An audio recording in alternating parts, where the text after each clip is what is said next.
Hello, I welcome you all in this 11th presentation related to the subject joining technologies for the metals. In this presentation, I will start with the submerged arc welding, and thereafter I will try to take up the electroslag welding process also. So, the submerged arc welding process is very unique in the sense the important features like it uses the consumable electrode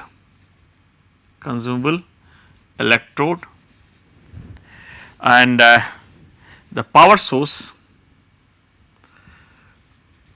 used in this process is like say it can be constant current type or it can be constant voltage type. For the small diameter electrodes less than 2.4 mm size, constant voltage power sources are normally used, and for the large diameter electrodes greater than 2.4 mm size, the constant current type of the power sources are used. When we work with the mostly the DC constant current type of the power source with the reverse polarity or DCE P electrode positive polarity is invariably used to take the advantage of the high heat generation in the electrode side so that we can have very high melting rate of the electrode. So, this is intentionally done to achieve the high melting rate. So, high melting rate facilitates in two ways. It helps in increasing the deposition rate or the productivity in terms of the kg of the weld metal deposited per hour, or it also helps in increasing the high melting rate. It helps in realizing the self regulating arc, because when the melting rate of the electrode with a small diameter electrodes is high, it responds very rapidly with the change for the change in current, and that helps to maintain the self regulating, or that helps to maintain the arc length through the self regulating arc principle. These are the benefits of using the DCEP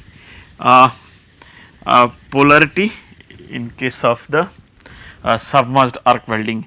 In addition to this, it uses the unique kind of the way to protect the weld pool from the atmospheric contamination, that is the granular fluxes. Granular fluxes are used. So, these fluxes basically covered around the pool or around the welding arc. So, we will talk in detail about that. Granular fluxes, these fluxes are of the different types, like fused fluxes, which are homogeneous in composition. Even if the segregation of the fine and coarse particles take place, it does not affect the performance of the fluxes, it does not affect their characteristics. Another is the bonded fluxes. Bonded fluxes are the ceramic based fluxes, which are similar to the fused fluxes. In case of fused fluxes, all the constituents are fused and then they are crushed, powdered, graded, and then they are used. But here the bonded fluxes, they are ceramic based, and here we will see the agglomerated fluxes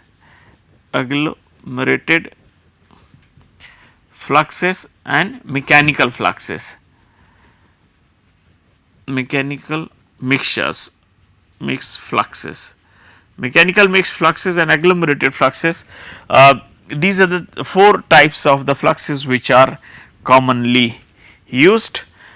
In case of the mechanical types of the fluxes, different flux constituents are brought together and mixed in the ratio whatever we want. That allows us to have a lot of variety with respect to the fluxes, but there is a lot of segregation tendency in the mechanical mixed fluxes where some of the constituents tend to get segregate, which will be leading to the varying performance, changing the characteristics of the fluxes. Like if there is a bag full of the mechanical fluxes, the top layers will be offering one kind of the ingredients in larger quantity than others which will be used in from the which will be used at the end from the bottom of the bag. So, mechanical fluxes will have the tendency to show will have the tendency for the segregation, and so the variation in the characteristics of the fluxes which will be available. Electrodes, normally the continuous the electrode is wrapped in the spool of the electrode and is fed continuously. So, the different feeding mechanisms are there for the electrodes. These can be fed at a constant speed, especially when we are using the constant voltage power source with the DC reverse polarity. This is the kind of combination which offers us the self regulating arc, which helps to maintain the arc length by adjusting the welding current, so that melting rate is adjusted under the conditions of the constant feeding of the electrode. So, and this is particularly suitable for the small dia electrodes, large electrode extension, and the high electrical resistivity materials. This is the kind of combination where the constant speed, constant voltage, constant speed feeding arrangement with constant voltage power sources, DC reverse polarity is used to obtain the self regulating arc, especially when the electrical resistivity of the electrode material is high, large electrode extension is used, and the small diameter electrode is used. So, this kind of situation responds extremely well for the melting rate, as I have explained in the earlier lectures. Like the second component dominates in this situation, and the melting rate is responds significantly to the melting rate with the change in welding current, and which happens in case of the constant voltage power source. With a minor change in the welding arc length, significant change in the welding current takes place, and which in turn helps to maintain the which in turn changes the welding current significantly, and thereby it helps to maintain the arc length. So, this is one type of the electrode feeding kind of system. Another one is the variable speed feed drive system, where electrode is fed at the varying speed as per the requirement. This is particularly done for achieving the constant electrode arc length. And so, in this case what is done, basically this is used when the constant current type of the power source is used, and here you can say the electrode extension is short, the diameter of the electrode is large, and the electrical resistivity is less, the rho electrical resistivity is less. So, these are the conditions which do not respond to the melting rate significantly with the change in welding current.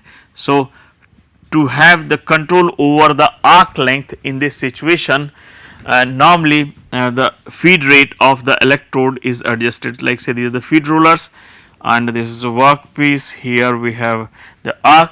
Due to any reason, if arc length changes, so the arc voltage is sensed, and this sensed arc voltage is used for changing the input to the motor which is operating these rollers.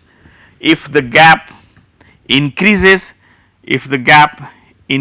so increase in arc voltage will take place. Increase in arc voltage will increase the input power to the motor of the variable speed feed drive system. So, it will increase the speed at which electrode was being fed, and in that case your electrode will advance towards the workpiece for maintaining the arc length. So, this is what is done in case of the large diameter electrode, especially for maintaining the arc length. Okay. So, now we will talk about in detail how what is the role of the fluxes in the submerged arc welding, and how does this process work in, and what are the unique features related with this process. This process is known to be of the high current high deposition rate process. So, high current and high deposition rate process. Because of these two features, this is very popular in industry, in fabrication industry, because it offers the high productivity. So, this where from this high productivity comes in, that is related primarily with the capability to handle the high current and the high arc efficiency it offers. So, whatever the power is fed, that is very efficiently and effectively used. So, why it is so? In this case, the electrode is fed through the rollers using, say, then here is arc, this is our workpiece, say the plates to be welded, and here the contact tube will be feeding the current to the electrode, and here see all around this one will be a pool of the flux is mound, or piling up of the flux is done. So, whole of the arc is actually submerged under the flux. So, that is why this process is called submerged arc welding, since this granular flux melts in course of the welding due to the heat of the, so heat of the arc will be melting a thin layer next to the arc, and this molten flux will be covering to the arc and protecting to the weld from the atmospheric gases. This molten slag, a molten flux, will continuously be flowing down. So, in this process the flux melts and mixes up with the molten metal in the weld, wherein it reacts with the impurities to form slag. This slag starts floating over the surface of the molten metal. So, in this process the flux is consumed, and here the molten flux layer covers the arc as well as the molten metal, thereby it protects it from the atmospheric gases. Since most of these fluxes are oxide based, therefore it imparts lot of oxygen to the weld, and therefore submerged arc welded joints normally offer much higher concentration of the oxygen, like 0.1 to 0.15 percentage of the oxygen, while nitrogen content is not appreciably does not increase appreciably in case of the acid W process. So, this is one thing, and another one,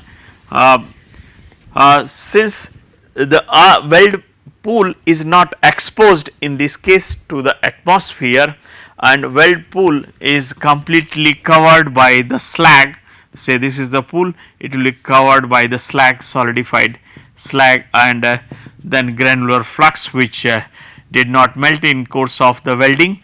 So, these two aspects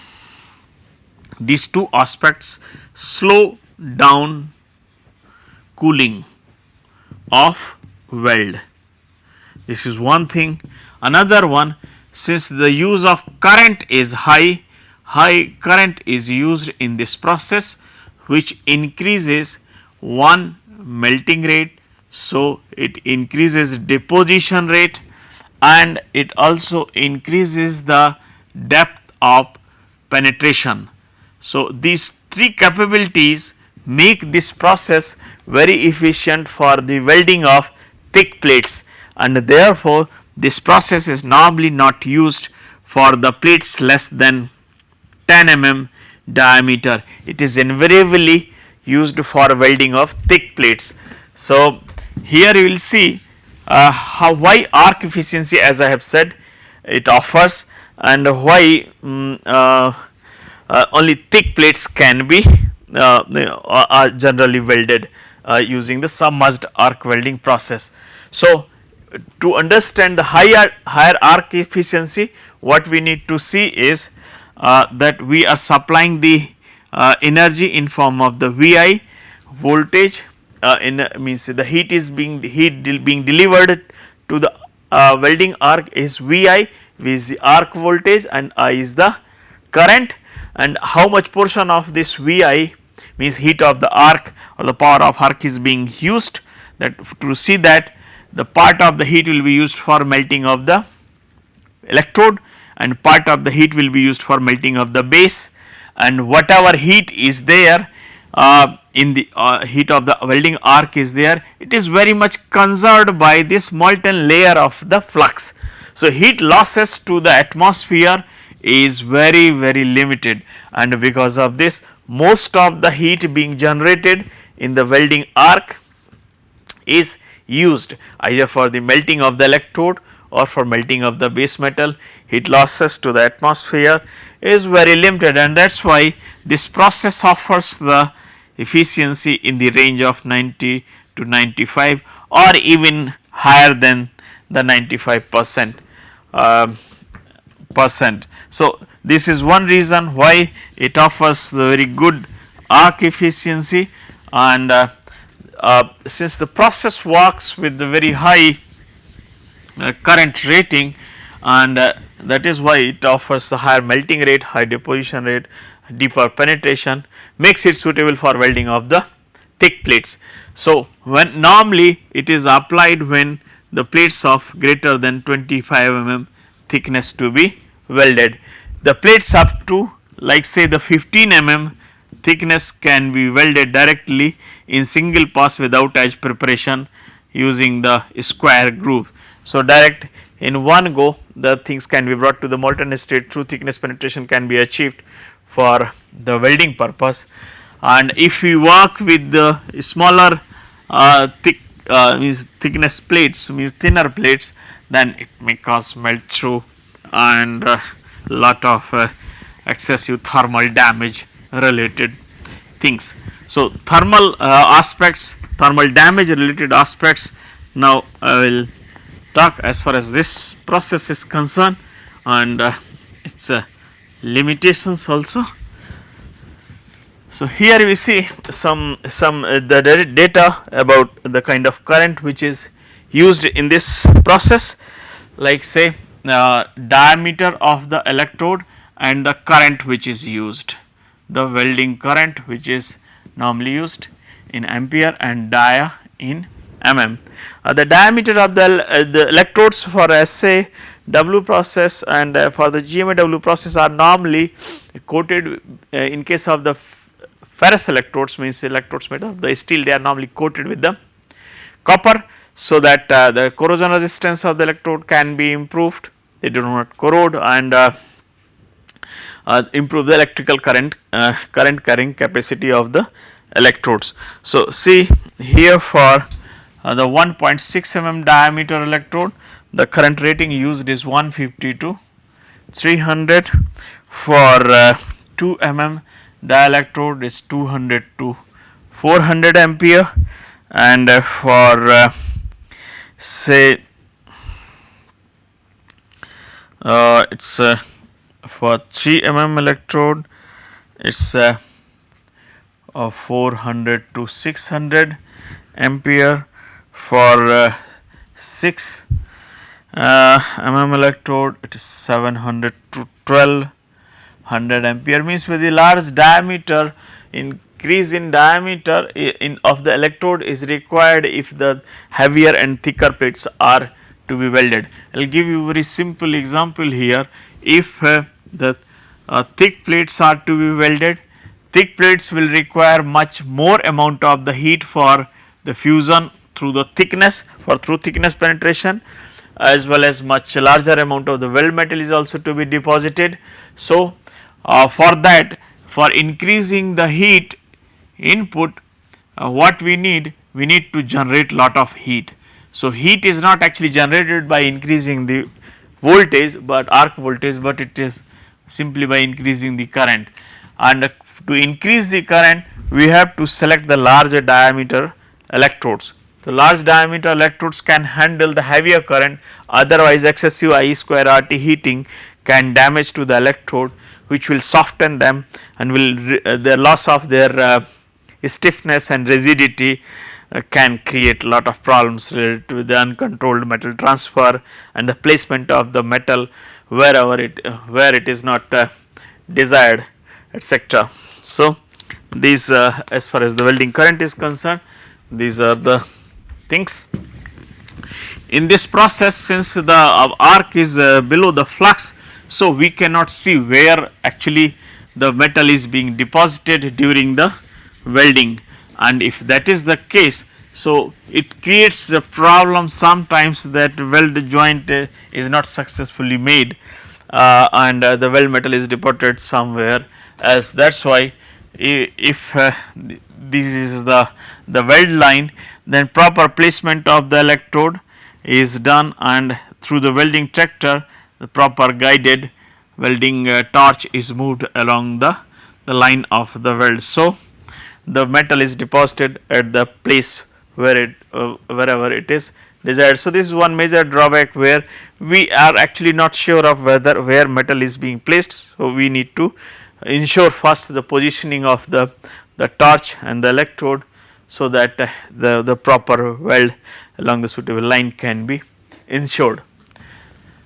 So, this is one thing. Another, the heat input is very high. Heat input used in the welding process is very high. So, high heat input causes a lot of damage to the workpiece. Say this is the weld. So, due to the high heat input, size of the weld is large, heat affected zone is also large, and so related thermal damages to the workpiece are also large. So, larger size of the HAZ means more deterioration in the performance, more deterioration in properties, mechanical and metallurgical properties of the heat affected zone due to the greater thermal damage are bound to be there when the high heat input is used.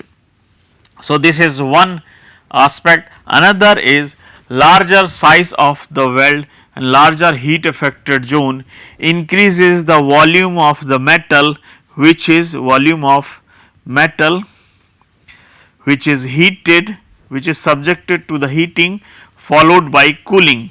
So, heating and cooling will be causing the expansion and contraction, and which in turn subsequent at the end of the welding will be developing a lot of residual stresses. So, thermal damage in terms of the mechanical metallurgical properties, it also causes the problems related with the residual stress. Residual stresses obviously they are tensile in nature in the weld joint, which in turn lowers the load carrying capacity of the weld, especially in terms of the fatigue and the tensile loads. So, it is not considered to be good. Further, presence of the residual stresses also promote the distortion tendency, wherein the plates being welded using high heat input can go out of the shape and out of the geometry which is not expected. So, that will require further post treatments to get the things back in its position. Now, I will talk about little bit the bead geometry aspects, like for a given current, for example 100 ampere current being used using the 3 different electrodes, say 1, 2 point, the 3 electrodes we are using, say 3 mm size, 4 mm size and 5 mm size electrode. So, the size of the arc like this, and like this. So, now you see the weld width here is this much in one case of the 3 mm size electrode, each of the 500 ampere 500 ampere welding current is supplied in all these 3 cases. But with the increase in the diameter of the electrode, the width of the weld increases. So, the things are simple, our power density is getting reduced for a given heat generation, arc length is same, arc voltage is same and the current is same. So, the reduced power density, increased width will be causing more penetration in this case, somewhat lower penetration in this case and further lower penetration in this case.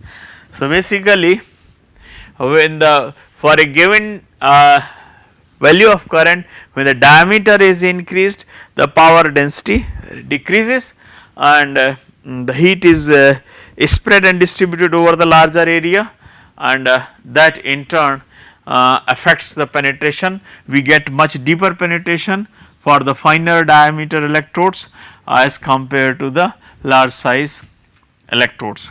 So, it means for a given welding conditions, change in geometry of the electrode can also affect change in the size of the electrode can also affect the geometry of the weld or the depth of the penetration of the weld. And the same thing we can say otherwise, for example, if the diameter is same and the current value is increased under the identical conditions, what we will get, that is what we can see, arc length is same, diameter is same, say 3 mm in all 3 cases, 3 mm in all 3 cases, arc length is same in all 3 cases. So, changing the current say from 200, 500, 200, 300 and 400 amperes. So, increasing current will simply increase, since the arc voltage is fixed, I is being increased. So, our heat generation is being increased under the identical conditions of the speed. Less heat will be generated in this case, more heat will be generated in this case, and further more amount of the heat will be generated in this case.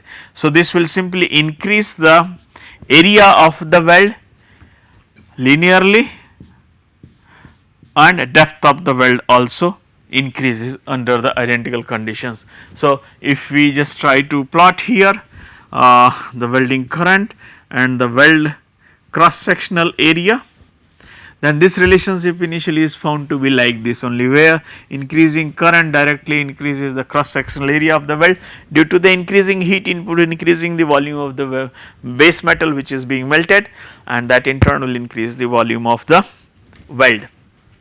But it starts getting saturated after reaching a certain limit. So, it is always good to select the proper combination of the welding current, welding speed, voltage, electrode. So, the selection of these parameters, appropriate selection will help us in achieving the proper weld geometry. So, now I will conclude this presentation. In this presentation I have talked about the fundamentals related to the submerged arc welding, what is the role of the fluxes, and what are the how the electrode, the welding current and other parameters affect the weld geometry and the soundness of the weld joint, and things which are actually important for the performance of the weld joint being made by the submerged arc welding process.